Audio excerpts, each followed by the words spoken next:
Então, eu acho que eu estou gravando já nos dois lugares. Se alguma coisa der errado, a gente tem uns fallbacks aí. É só fazer e vai dar, exato, é só fazer. Essa é a fala. E tem aí, então, esse QR Code que vocês devem estar vendo. É para essa... Eu não vou dar spoilers ainda do que vocês estão tendo de respostas. Mas é... Então, basicamente, uma pergunta inicial para você, o que é arquitetura de software. Então, eu vou deixar um tempinho aqui para vocês responderem. E daqui a pouquinho a gente começa a aula propriamente dita, ou pelo menos a exposição. E então, estão tendo algumas respostas aqui. Por enquanto, 6 respostas. Bom, só porque a gente caiu meio de paraquedas aqui com QR Code e tudo mais, vamos dar uma recapitulada enquanto vocês vão respondendo. Por que tem uma pergunta sobre o que vocês acham que é arquitetura, né? Se vocês não se lembram, o cronograma de hoje, a gente vai ter uma aula sobre o que é arquitetura, de modo geral, arquitetura de software, certo? E que vai ser a minha parte da aula, e depois a Tati vai ter a parte da aula dela, que vai ser sobre microserviços, mais especificamente. Beleza? Então, eu estou perguntando para vocês aí o que vocês entendem por arquitetura de software. Agora a gente já está com umas 15 respostas aqui. E eu vou alternar o compartilhamento aqui para vocês verem também o que já está tendo aqui de respostas. Então, tem umas coisas aqui sobre o modo de organizar e estruturar uma aplicação, conjunto de elementos, relações entre eles e suas propriedades. Obrigado, Vander.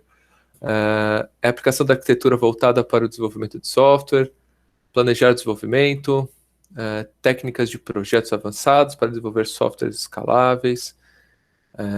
É uma forma de elaborar como serão os módulos API e fluxo de dados, estruturação de como as partes do software devem se relacionar. Legal, tem bastante coisa. Tem noções muito, muito sólidas aqui, tá bem legal. Eu estou lendo meio aleatoriamente, tá? Não se importem muito com a ordem. A maneira como um software é estruturado, suas conexões, funcionalidades, interações com o BD e o usuário. Estrutura de todo o conjunto da obra para que uma aplicação funcione plenamente. Olha só, isso aqui ficou bem, bem bacana. Formas e técnicas de construção de software. Planejar o sistema com as técnicas corretas de forma que ele seja escalável.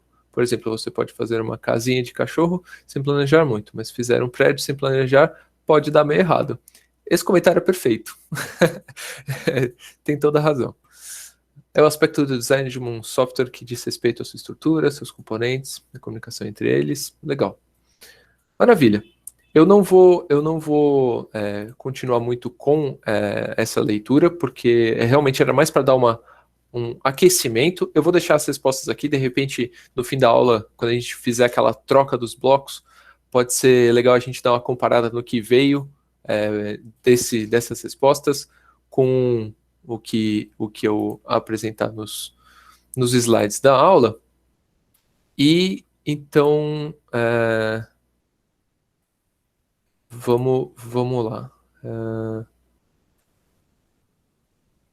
Só um instantinho.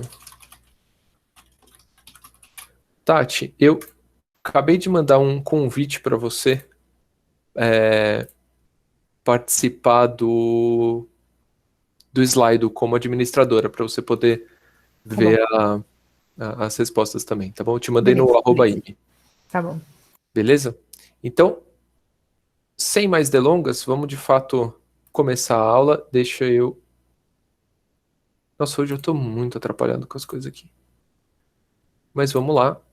Eu imagino que agora esteja aparecendo para vocês. Então, beleza. A gente está começando o primeiro bloquinho aqui da segunda aula de complexos, tá? Se vocês quiserem, depois tem o link para a aula. Eu estou como o responsável por ela, então esse bloquinho basicamente é o que vou falar. Se vocês tiverem perguntas, vocês podem acessar o slido.com com esse hashtag complexos-arquitetura ou fazer um escaneamento aqui desse QR Code que está na tela. Eu vou deixar uns segundinhos aí para vocês poderem escanear e poder mandar suas dúvidas aí para a gente conversar no final da aula.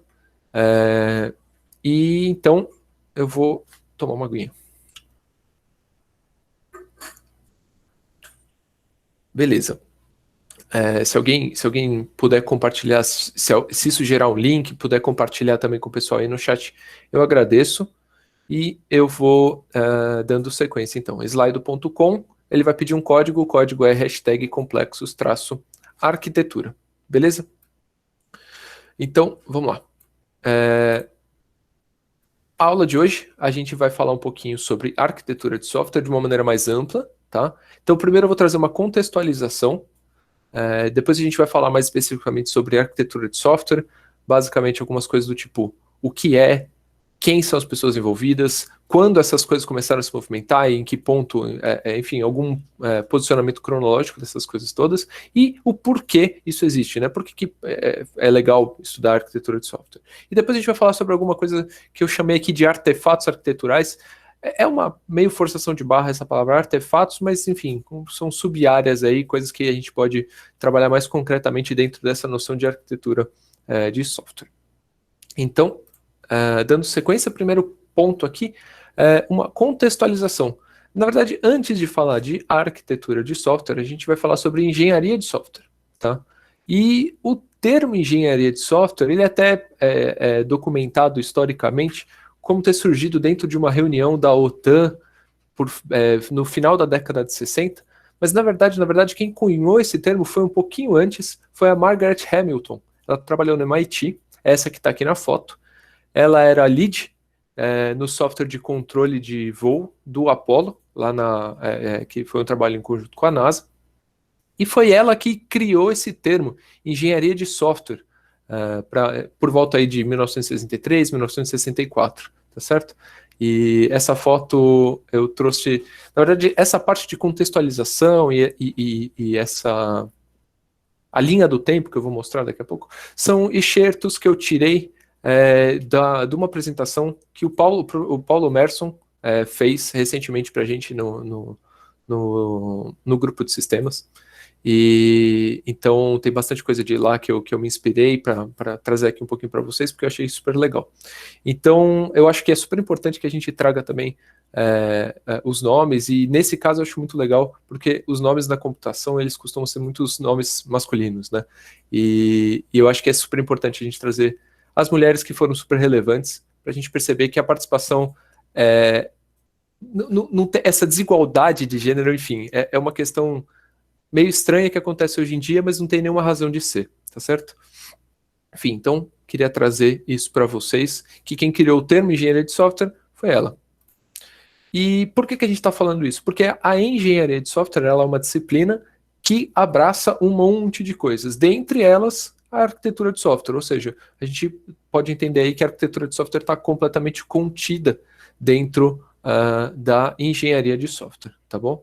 Mas o que é, de fato, a arquitetura de software, né? Então, eu trouxe duas definições para vocês, para a gente poder comparar, porque não tem uma definição que seja canônica, que seja aceita como a mais adequada. Então, eu trouxe duas para a gente ver o que elas têm em comum e ficar um pouquinho essa noção que elas meio que apontam para a mesma direção, tá certo? Então, a primeira é tirada desse livro dos autores Bass, Clements e Kasman, publicado em 2014, e que fala que a arquitetura de software de um sistema é o conjunto de estruturas necessárias para discutir a respeito do sistema, que inclui elementos de software, relações entre eles e propriedades de ambos aqui sendo tanto os elementos quanto as relações. Então, algumas das respostas lá já do começo já indicavam coisas nesse sentido, a intuição já estava nessa mesma direção, tá certo? Uma outra definição é de um sujeitinho chamado Martin, que talvez vocês conheçam como Robert C. Martin, ou Uncle Bob. Em um livro dele em 2018, ele trouxe essa definição, que a arquitetura de um sistema de software é a forma dada a esse sistema por aqueles que o constroem. Essa forma ela é definida pela divisão do sistema em componentes, na disposição desses componentes e nas maneiras como os componentes se comunicam entre si. Então, assim, meio que uma outra reformulação, quase que um parafraseia o outro, né? Mas vocês percebem que tem essa coisa de quais são as partes do meu sistema, como que elas se interagem, como que elas são caracterizadas, tá certo? Então, o que é arquitetura é isso, é esse conjunto de partes que se relacionam e quais são as restrições que tem, quais são as propriedades que eu tenho em cima dessas partes e desses relacionamentos, tá certo? Então, agora a gente vai falar um pouquinho sobre quem e quando, né? E eu trouxe essa linha do tempo aqui eu peço que vocês ignorem a escala aqui, eu trouxe só para a gente poder visualizar um pouquinho. Então, lá em 1969 que começou a se falar um pouquinho sobre arquitetura de software. Antes não tem muito registro do uso desse termo, né? Mas entre 69 e 91 a gente teve uma fase muito de exploração de estruturas. Então a gente falou muito, vocês vão ver alguns nomes conhecidos publicando coisas relacionadas a estruturas de dados. Pensar só em resolver o problema não é suficiente. A gente tem que pensar em como resolver, se essa forma de resolver ela é a mais adequada para o nosso contexto, e se eu mudar de contexto, o que eu preciso trocar no meu software, né? Talvez o meu produto final seja entregue o mesmo resultado, mas o meu contexto mudou, então eu preciso talvez trocar o meu software por causa disso, né? Então, nesse começo, assim, nesse período aqui, é um período de muita exploração sobre as estruturas do software, né? Em 91, eu coloquei aqui um certo destaque, porque a gente começa a ter algumas movimentações no meio acadêmico que são mais significativas. Então, a gente começa a ter umas pesquisas básicas na área, começa a ter publicação de artigos acadêmicos e científicos em cima do tópico, e em 91, é quando a arquitetura de software passa a ser interpretada como uma subdisciplina de engenharia de software. Não só como uma sub-área, mas como algo que vale a pena ser estudado por conta própria, né? Algo que seja autônomo. Apesar de ainda estar muito relacionado com a engenharia de software, a partir de 91 passa a ser interpretado como uma disciplina. Teve um artigo publicado por um autor chamado Winston Royce, que foi bastante relevante nessa área, que definiu muita coisa sobre o que a gente entende por arquitetura como essa disciplina, né? E a Mary Shaw e o David Garland também fizeram publicações que definiram os primeiros alicerces para a gente começar a pensar a arquitetura de software como de fato essa disciplina. Então, esses três autores trabalharam mais ou menos nessa época justamente para consolidar a arquitetura de software como uma disciplina, como uma frente de estudo que a gente entende hoje em dia, né? A partir daí, essas pesquisas básicas deram suporte para que a gente começasse uma fase de desenvolvimento e de expansão desse entendimento de arquitetura de software, né? E em 98, a gente tem nomes relevantes falando sobre arquitetura de software, por exemplo, Grady Booth, que talvez vocês já tenham ouvido coisas a respeito dele, começam a surgir, se tornar nomes relevantes, e desde então a gente tem um período de bastante popularização dessa disciplina, dessa área de estudo. Então, algumas outras coisas, em 69 realmente são os primeiros usos, em 91 essa consolidação. Em 98 é super importante falar que foi a primeira edição do WIXA, que hoje é entendido como ICSA, e é talvez a mais importante conferência internacional sobre arquitetura de software, que é a International Conference on Software Architecture, se não me engano. E hoje tem esse nome, mas ele foi criado em 98 com esse W na frente, né? E por que se estuda, então, arquitetura de software? E tem gente que fala, né? A arquitetura atrasa o desenvolvimento. Para pensar nessa arquitetura, em documentar o meu sistema, isso causa atraso. Por que a gente não vai direto para o código, né? E isso é uma falácia bastante popular, né? Principalmente com pessoas que vão deturpando as premissas ágeis, né? De metodologias ágeis.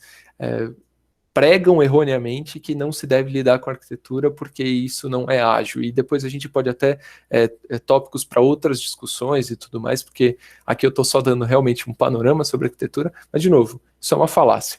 Por quê? Porque qual que é o valor de estudar arquitetura de software, né? Quando a gente trabalha com arquitetura de software, a gente consegue lidar de uma maneira mais concreta com a complexidade do nosso sistema. E complexidade é uma palavra que foi escolhida a dedo para colocar aqui, porque a gente está falando de sistemas complexos, né? A gente teve uma aula sobre o que são sistemas complexos, e a gente viu que, de fato, é muito complexo, né? É difícil de lidar com isso. Então, a arquitetura de software vem como uma ferramenta para a gente lidar com isso. Dentro desse contexto, claro, ajuda a mitigar ou até evitar problemas que possam surgir dentro do nosso desenvolvimento ou até com o nosso software em execução. Um outro fator é que ele aumenta a compreensão e a manutenibilidade do sistema e do código.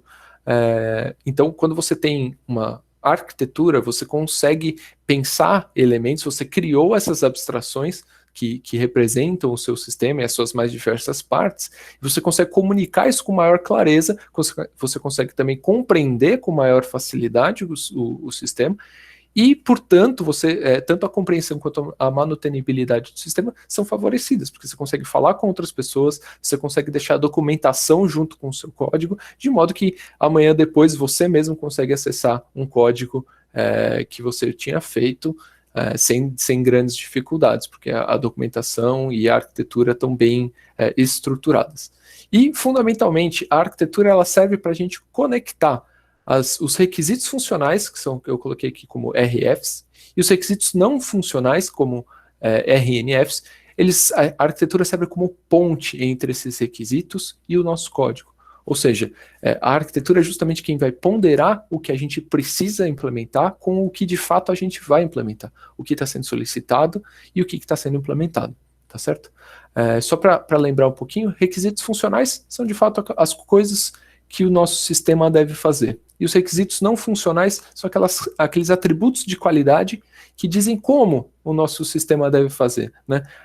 Então eu tenho que fazer um cadastro, legal, mas eu tenho que fazer um cadastro de usuário com segurança. Então segurança aí é um requisito não funcional e o cadastro de usuário é um requisito funcional.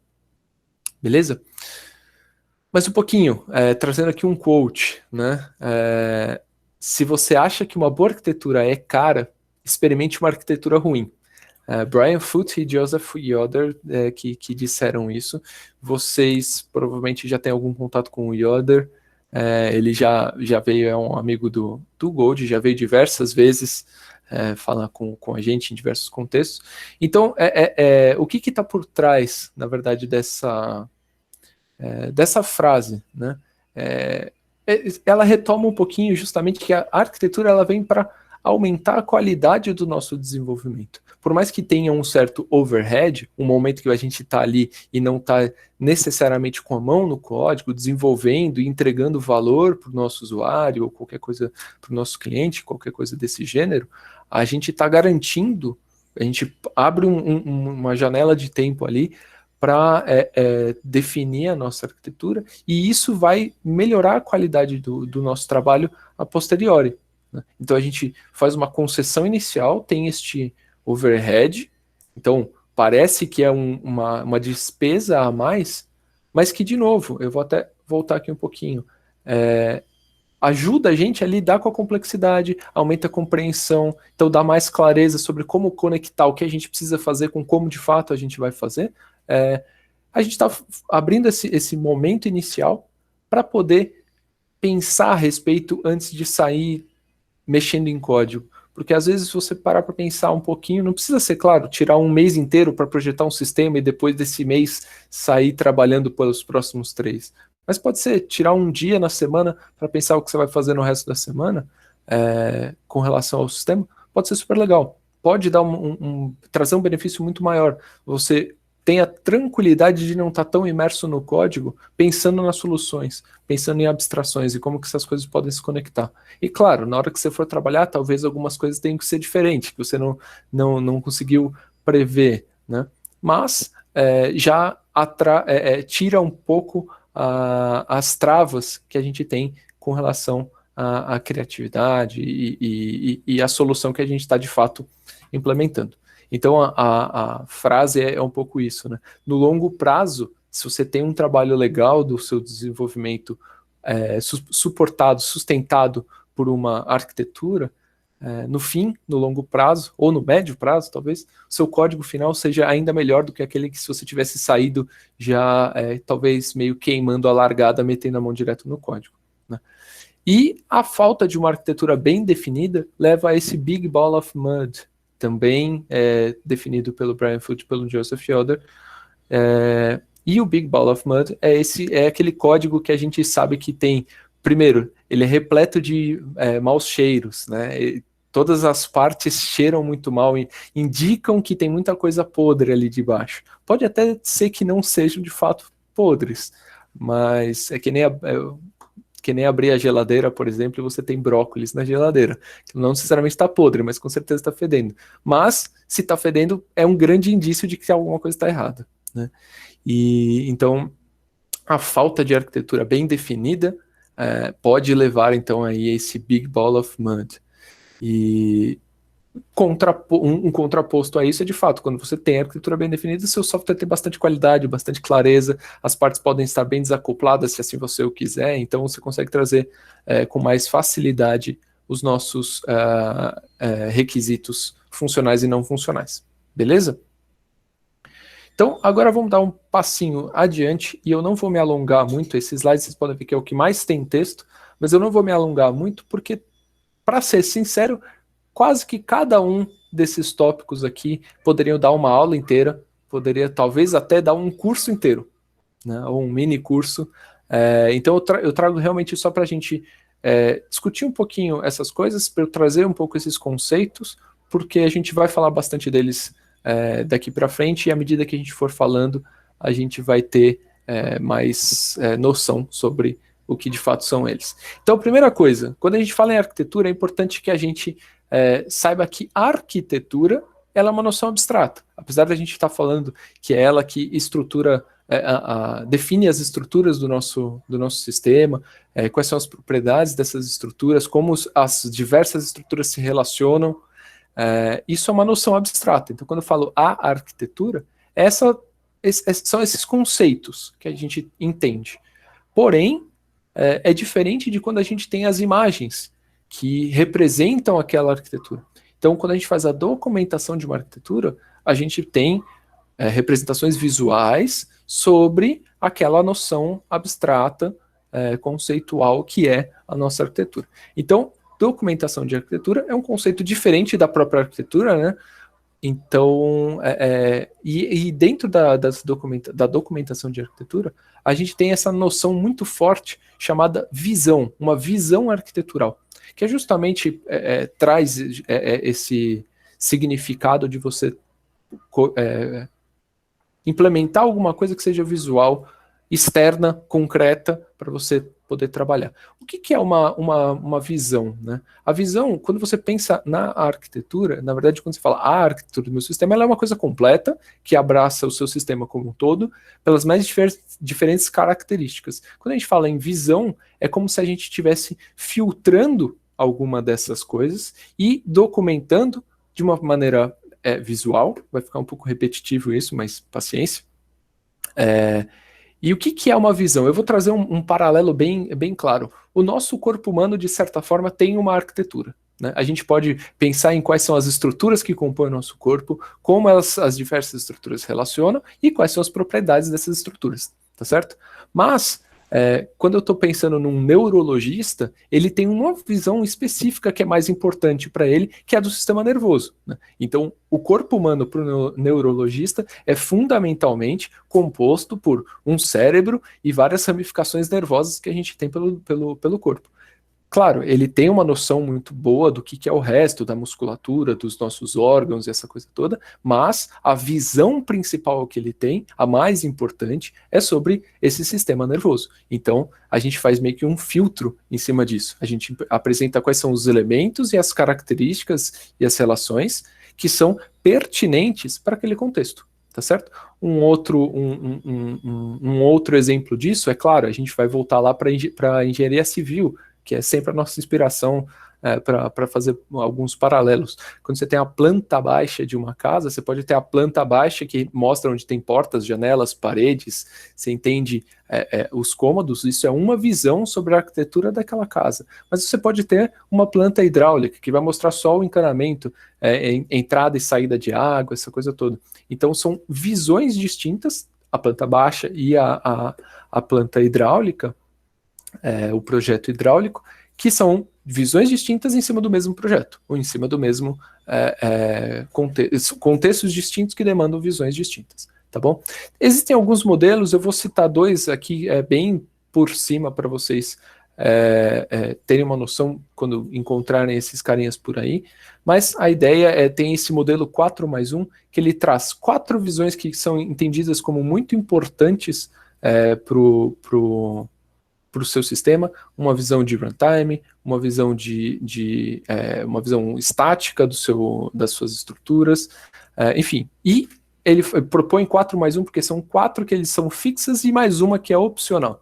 Porém, isso parece um pouco restrito, e aí criaram diversos outros modelos. Um outro bastante interessante é esse C4, e o C4 ele é muito baseado na noção de você poder dar zoom e tirar zoom, né? Então você pode se privar de contexto para entrar em detalhes, ou você pode se privar de detalhes para focar em contexto, né? E ele traz C4 porque ele traz 4 níveis de abstração para você colocar, que é o contexto, os componentes, os containers e o código em si. E os containers aqui, quando esse termo foi colocado no C4, foi antes até da criação do Docker, então não é diretamente ligado a isso.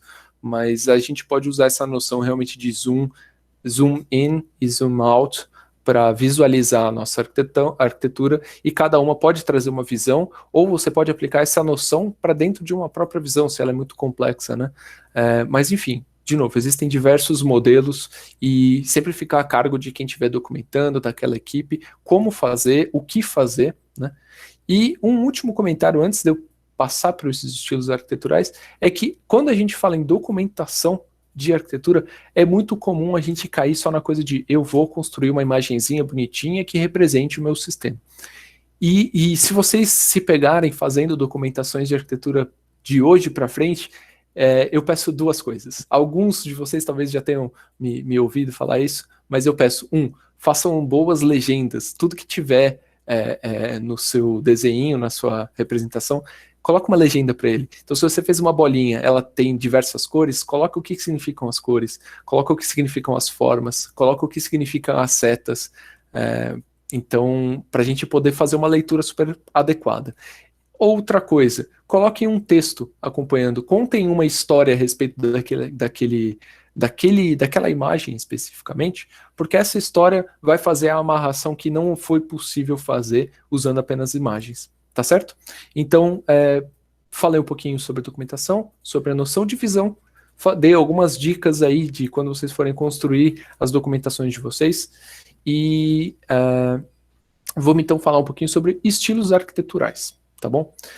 E vocês vão ver muito essa noção de estilo arquitetural sendo confundido com a própria arquitetura, tanto que eu trouxe 3 estilos aqui como exemplo, e todos eles eu estou chamando de arquitetura, né?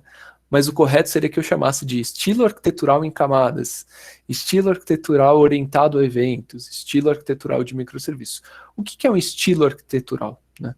E como que ele é diferente de uma arquitetura propriamente dita. Então, só retomando, a arquitetura é uma coisa muito peculiar de um sistema, tá certo? Quando você tem o seu sistema XYZ, ele tem uma arquitetura própria, que ela, apesar de ser abstrata, ela é própria daquele sistema, ela é única para aquele sistema, né? Quando a gente fala em estilo arquitetural, é como se você estivesse falando qual que é a inspiração que está por trás daquela ideia. Se eu pegar 2 sistemas que são distintos, o que a arquitetura deles tem em comum? Uma das coisas pode ser o estilo. Então, por exemplo, quando a gente fala numa arquitetura em camadas, ou num estilo arquitetural em camadas, vocês já devem ter mexido com um software MVC, Rails da vida, por exemplo, que tem essa noção de que você tem partes do seu sistema que recebem um determinado tipo de código. E essas partes, elas podem ser interpretadas como camadas que estão uma acima ou abaixo da outra, e é aquela lógica de que um fala com a camada que está logo abaixo. Isso não é uma arquitetura, porque se eu falar para você, não, esse meu sistema XYZ, concreto e único, ele segue a arquitetura em camadas. Legal, eu te falei um pouquinho, te dei uma certa informação, mas eu não te falei quase nada concreto. Com isso, você não consegue fazer uma ideia do que é o meu software, tá certo? Então, é um estilo arquitetural. Eu posso ter o meu sistema, você tem o seu, eles seguem esse mesmo estilo arquitetural e a gente pode falar, legal, a gente tem essa proximidade. Mas são arquiteturas diferentes, tá certo? Estilo arquitetural é essa ideia um pouco mais abstrata em cima de uma arquitetura, é como se fosse uma coleção, um representante de classe ali daquele conjunto. Então a gente tem esse estilo em camadas, que eu acabei de comentar. Ele também é conhecido como N-tier ou Layered. Eu coloquei os nomes em inglês porque também são nomes bem recorrentes. A gente tem arquitetura orientadas a eventos. Então, se você já trabalhou com JavaScript, por exemplo, e desenvolveu um site que responde muito a cliques, responde muito a scrolls, responde a teclas no teclado, key down, key up, esse tipo de coisa, você sabe como é lidar um pouquinho com eventos. Então, quando a gente fala em arquitetura orientada a eventos, ou EDA, né, Event Driven Architecture, você pode levar essa mesma abstração para o back-end e, enfim, trabalhar com diversas coisas disso e até misturar, né? Arquitetura orientada a eventos, ela não é mutuamente exclusiva com orientada a arquitetura em camadas e tudo mais. Então, a arquitetura orientada a eventos é isso. Evento é a principal abstração que existe no seu sistema, de modo geral, né? Tirando as suas próprias de domínio. E os eventos ditam o fluxo do ciclo de vida da sua aplicação. E a gente tem também a arquitetura de microserviços, ou o estilo arquitetural de microserviços, que é essa noção de que a gente tem, sem muitos spoilers, porque a gente vai ter mais um bloquinho de aula sobre isso, mas é essa noção de que você tem o seu sistema inteiro quebrado em pequenas partes, que vão, enfim, se comunicar aí de maneira... Bom, vão se comunicar bastante, mas que as partes em si são mais... desacopladas, enfim, eu vou parar por aqui para não dar muitos spoilers, tá certo? E a gente tem também os padrões arquiteturais, né? Os padrões de design, por exemplo, você já deve ter ouvido falar do livro do Goff, né, da Gang of Four, Design Patterns, que são padrões que são definidos muito fortemente nas linguagens orientadas a objetos, enfim, a gente tem singleton, a gente tem fachada, a gente tem, enfim, diversos adapters, enfim, diversos outros padrões, e eles são também artefatos bastante importantes para a gente falar sobre a arquitetura. Eu trago uma questão aqui, que é relacionada ao surgimento dos padrões arquiteturais. Então, tem um cara aí, não é da nossa área, chamado Chris Alexander. E ele é um arquiteto, ele escreveu um livro de arquitetura, ele é um arquiteto, não um arquiteto de software. Ele escreveu um livro de arquitetura que ele definia padrões. E essa noção de padrões foi uma sacada muito legal. Ele escreveu um livro sobre uma linguagem de padrões. Então, além de você ter só um padrão, você tem uma linguagem. Daqui a pouco vamos falar primeiro o que são padrões, para depois falar sobre uma linguagem. Padrão é aquela... bom, o nome para a gente fala muita coisa. Padrão, de fato, é uma solução padrão, é alguma coisa comum, recorrente, muito adotada, né? Então, a gente tem... bom, quando a gente está desenvolvendo sistemas, a gente encontra diversos problemas que são recorrentes, eles acontecem em diversas partes, e para cada um desses problemas pode ser que eles tenham uma solução que é também recorrentemente adotada. Então, quando a gente tem esse contexto que traz um problema recorrente com uma solução também recorrente, a gente pode chamar essa solução de um padrão arquitetural. Ela é uma ideia padrão arquitetural aqui no sentido que a gente está resolvendo questões relacionadas à arquitetura e não necessariamente a uma coisa do domínio, mas claro que isso acaba se confundindo bastante. Mas, como a gente acaba criando não, a gente não cria padrões, a gente descobre padrões. Porque as soluções estão por aí, né? Mas a gente descobre que elas são padrões fazendo entrevistas, conversando com a comunidade, percebendo que tem mais gente além de você que também está usando aquela mesma solução. Então você começa a descobrir aquilo como um padrão, tá certo? E quando você cria, então, esses padrões como parte do seu linguajar, você encontra os padrões e passa a adotá-los, você tem uma abstração em cima de uma solução que você pode chamá-la, por exemplo, por um nome, do tipo, se eu falar um singleton, talvez muitos de vocês saibam o que é um singleton, e eu não preciso mais ficar entrando em minúcias, que é aquela coisa que gerencia uma única instância na aplicação inteira e tudo mais. Eu falo singleton, quem sabe o que é um singleton sabe, e isso torna a minha comunicação mais efetiva, mais clara, mais concisa, né? E quando a gente cria um conjunto de padrões, a gente encontrou diversos padrões por aí, a gente cria essa noção de uma linguagem de padrões. E a partir dessa linguagem de padrões, a gente sobe um nível de abstração da nossa conversa. A conversa fica mais alto nível e a gente consegue falar. É como se a conversa passasse a ser mais produtiva. Então, estudar padrões arquiteturais é uma coisa extremamente relevante para a comunidade. Mostra uma maturidade muito grande na comunidade de desenvolvimento. Tá certo? Então, eu trouxe só realmente um pouquinho, uma abstração, desculpa, abstração, agora eu tô preso na coisa. Eu trouxe uma motivação com esses termos para a gente poder falar com mais tranquilidade deles mais para frente. Então a gente vai falar sobre microserviços mais para frente, a gente vai falar sobre padrões de microserviços mais para frente, tanto de maneira teórica quanto de maneira prática. E aqui a gente já trouxe também um pouquinho dessa noção da linguagem de padrões.